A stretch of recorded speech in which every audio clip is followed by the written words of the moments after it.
What's up, everybody? It's your host, Kurt Jagoon, and in today's video, guys, I'm going to be highlighting the dip game in the war with the Immoral Saints versus One Hive. The dips, guys, the dip game is what pulled the victory out for the Immoral Saints. Their guys' dips was on point. So right here, we're going to take a look at it. We're going to ease over, or no, actually, we're on the enemy here, the enemy's bases. And let's take a look here, guys. And I'm going to tell you, this video, I'm going to focus on basically witch-based attacks and drag attacks. That is what got the victory in this particular dip battle with One Hive and Immoral Saints. So we're going to go right here and look at this. And this attack is by Matzi, and it is a clone drag attack. And right here, we've seen these bases, guys, a lot. We know what this is about. He's trying to get a couple ADs here, and then he'll release the drags and take down the base. So right here, the king's just doing his thing. I'm looking for him to put down the queen or some wizards or something. No wizards. Okay, the queen. There's a wizard right there. Wall breaker's in. Okay, he's going to go in that way. And there's the queen. She's definitely going to get these two ADs down.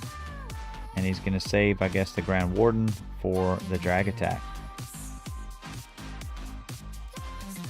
So right there, the queen is making her way in. Two ADs are down. And now it's going to be time for his drag portion.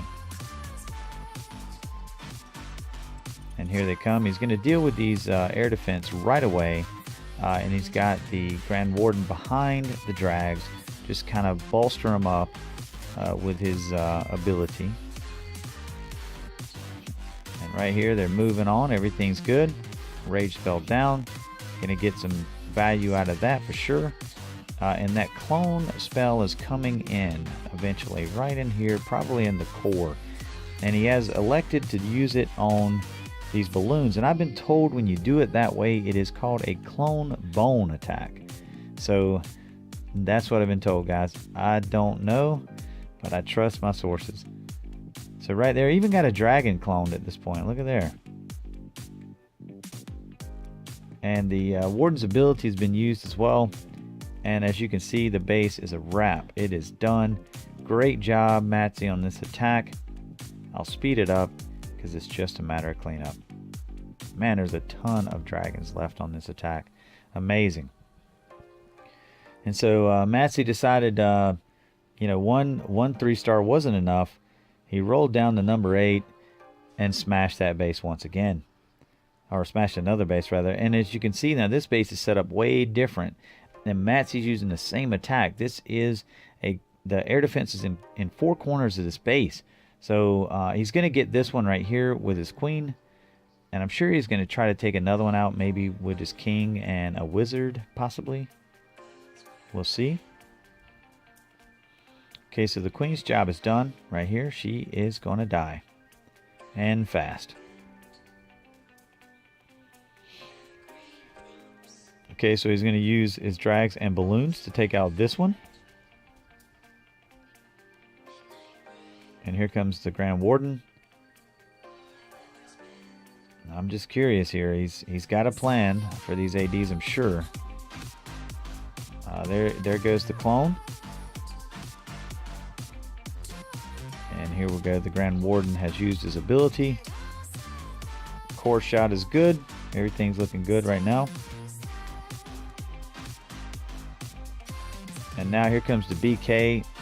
And he's probably going to throw a wizard out here in a second, maybe to nope, wall breaker's in. He's going to get the king in there and take out that air defense. And so the other one, that's normally what they deal with. 2 ADs down, and now the dragon should be able to handle the rest. Although it did get a little ticklish on this one. He's not quite as overpowering on the end of this attack. He's going to get it, though. You see that. And those drags are going to redirect, and there's 3 of them, so there's just no way that anything's going to survive 3 dragons. Great job, Matzi. Excellent 6-pack. And let's move on to the next drag attack. Alright, guys, so I'm gonna scroll down to 10 right here by Lando, and this is another clone bone or clone drag attack, whatever you want to call it. And so right here, you got 4 air defense in the corner, same type of base that Matsy just hit. So Lando has got that. You know, he's seen Matsy do it. He's like, I can do this. So there's the queen's got one. And basically, she just picked that off without even using her ability. I mean, that was amazing. He's got the other AD down with some balloons. And here comes his main attack. So 2 ADs are down. And here comes the main push into the base. Now his queen is down now, but that does not matter. Her job is done. And just watch these balloons go. There's a clone drags, by the way, on this attack. So we'll just call this a clone drag. But ultimately, it's the same attack. It's just what you choose to clone. I think either one is good. The balloons are targeting defense. The dragons are targeting anything. So either way you go, you can't go wrong. It's GG. And look at how overpowering this attack is. Amazing. There we go. The base is a wrap. I'm going to speed it up, guys, because I've got a few more attacks to show you guys. I'm going to contain it to 5 this video. But guys, literally, there was 7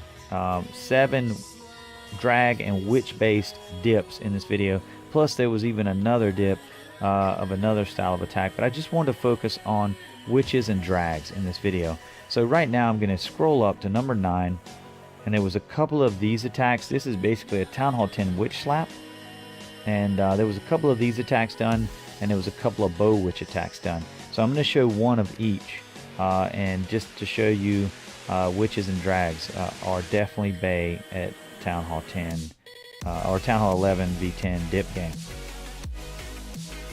So right here, as you can see, he started his funnels on either side with some bowlers and witches, just like a standard witch slap. They're just going to run down the sides of the base, take care of all that trash, and here comes a huge push in the core with bowlers.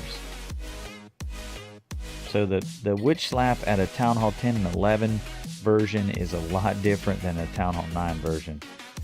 Bowlers are the main component in this version, and it needs to be that way because there's a lot of DPS inside this base. But look at the Royals. Look at that push. This is amazing push into the base. The Inferno, once it goes down, it is one of the only things that is really to be feared by the core shot. And as you can see, it is a wrap. Now he's kind of lost a little bit of his, he's lost his healers on the side funnel at the bottom. So that is disconcerting, but it is not detrimental. The top one is still going, and it is going to meet up down here at the bottom of the base. Now the BK ability has been used, and the BK is going to die soon. But not before he lets everybody know he was there. And that's what he did. Look at this queen. Hadn't even used the ability yet. And this base is a wrap. Great job, Lando. Excellent attack. Alright guys, and for my last example here of 10v11 or 11v10 dip with witches here, because I've already showed you 3 drags. I'm showing you 2 witches, so 5 attacks total. This is by Apollo, and he's rolling a bow witch. Oh, sorry guys, my apologies. That was supposed to be number 12. And that's by Troy. And as you can see here, he's got a bow witch comp, 2 golems tanking, and a bunch of bowlers for the core push. And the golems will probably just kind of, I mean, he's going to try to funnel them in. The bowlers and witches are going to run down the sides, and then a bunch of bowlers and witches up the core. So he's going to overwhelm this base with brute force. Now granted, there is a golem in the CC and a balloon, but these rocks from these bowlers are going to take down that golem pretty quick. And they do. Amazing. Now this witch could not handle that Tesla at the bottom. She got fried. But the core push is still going. Queen's ability is still there. and it is a wrap. This base is done. You can see it right here. Troy's happy. He's like saying, all right guys, I got this. It's GG. So I'm going to speed it up a bit because we are a little long, guys. 5 videos a little long. Sorry about that. I know you guys saying, come on Dragoon, cut these videos down a bit, but I love showing you guys all these different attacks. But guys, the dip game is what made the difference between the win and the loss in this war with the Immoral Saints versus One Hive. Both clans are really good, guys. It was a great war, very exciting, but ultimately the Immoral Saints guys pulled out the victory because their 11v10 dip game was on point. So with that being said, guys, hopefully this will get your dip game on point, and hopefully it gives you some ideas in your war for next time. With that being said, guys, I am out of here.